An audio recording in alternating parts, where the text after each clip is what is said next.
I sprang to the stirrup, and Joris and he. I galloped, Dirck galloped, we galloped all three. Good speed, cried the watch, as the gate bolts undrew.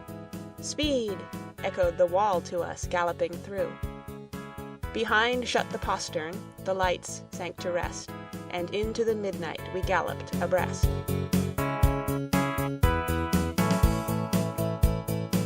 Not a word to each other, we kept the great pace, neck by neck, stride by stride, never changing our place. I turned in my saddle and made its girths tight, then shortened each stirrup, and set the pique right. Rebuckled the cheek strap, chained slacker the bit, nor galloped less steadily Roland a whit.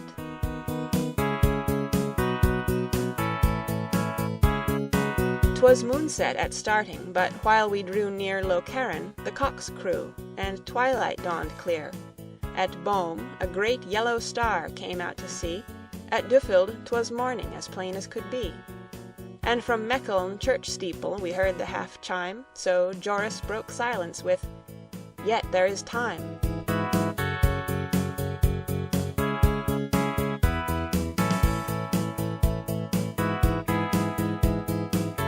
At airshot, up leaped of a sudden the sun, and against him the cattle stood black every one, to stare through the mist at us galloping past. And I saw my stout galloper Roland at last, with resolute shoulders, each butting away the haze, as some bluff river headland its spray.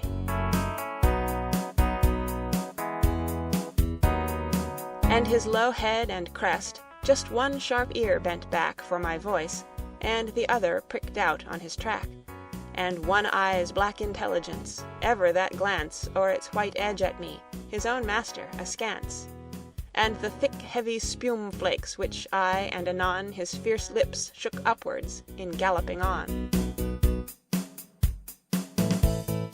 By Hasselt Dirck groaned, and cried Joris, "Stay spur! Your Roos galloped bravely, the fault's not in her. We'll remember at Aix." For one heard the quick wheeze of her chest, saw the stretched neck and staggering knees and sunk tail and horrible heave of the flank, as down on her haunches she shuddered and sank.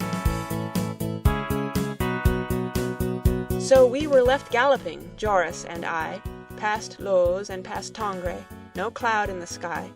The broad sun above laughed a pitiless laugh, 'neath our feet broke the brittle bright stubble like chaff, till over by Dalhem a dome spire sprang white, and "Gallop!"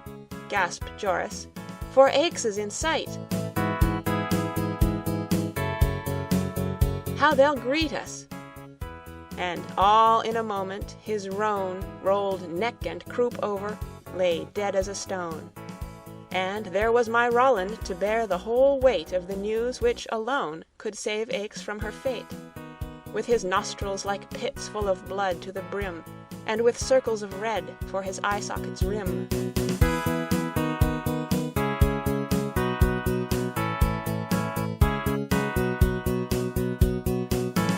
Then I cast loose my buff coat, each holster let fall, shook off both my jack-boots, let go belt and all, stood up in the stirrup, leaned, patted his ear, called my Roland his pet name, my horse without peer, clapped my hands, laughed and sang, any noise, bad or good, till at length into Aix Roland galloped and stood.